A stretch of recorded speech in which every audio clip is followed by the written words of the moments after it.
U.S. officials have warned that Russian interference remains an active threat for the 2020 presidential election. Since its attempts to influence the 2016 race, social media sites like Facebook, Google, and Twitter have put up safeguards to prevent that from happening again. But a new report from a professor at the University of Wisconsin shows Moscow's disinformation tactics haven't stopped. Instead, they're evolving and becoming even harder to detect. For more, let's bring in CBS News contributor and editor-in-chief of Wired, Nick Thompson. Nick, good to see you.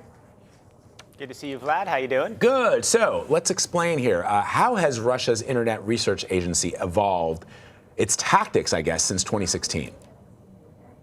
Well, what they've done is they've tried to identify what Facebook is doing to stop them, and they've tried to get around it. So famously, in 2016, Facebook was able to identify Russian ad buys, in part because they purchased ads in rubles.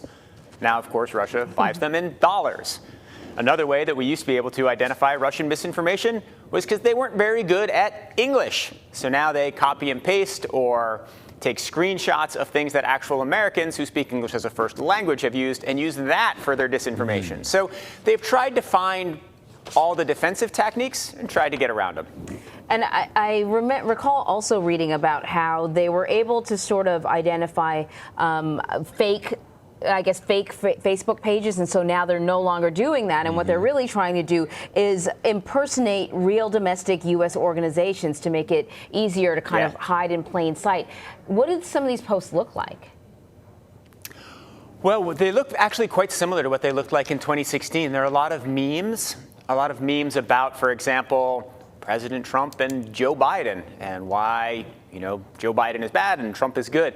One of the things that really interests me is that there are a lot of memes about gender politics and gender dynamics. In 2016, they mostly were trying to divide Americans over race. There was a time where Black Lives Matter was very much in the news.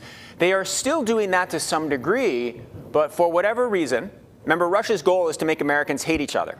So Russia now thinks that it can use gender as the wedge more than race. All right, so are they targeting any specific groups or candidates?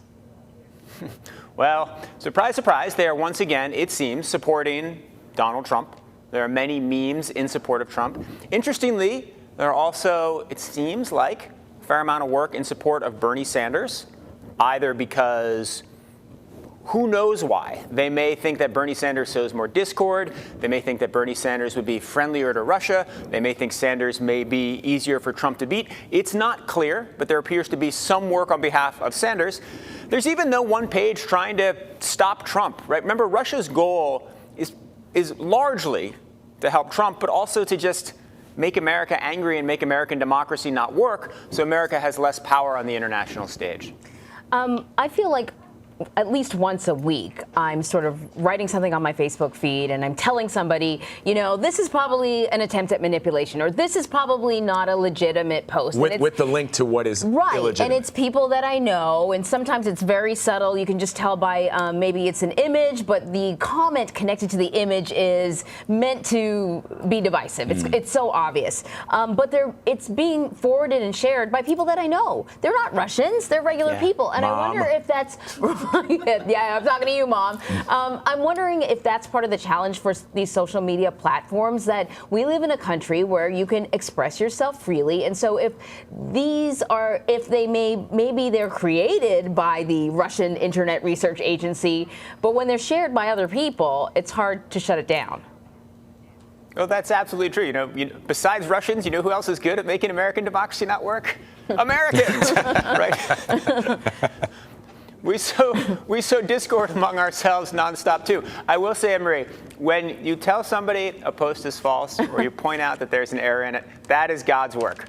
When somebody writes a story sort of putting all the bad memes together and spreading it further, that's not the best thing to do. But I am all in favor of what you're doing. Tell your great aunt that is probably not true, the thing she just posted on Nick, Facebook. the last time I did that, the response was one of those okay memes. I know, like, okay, Marie, Russians, right.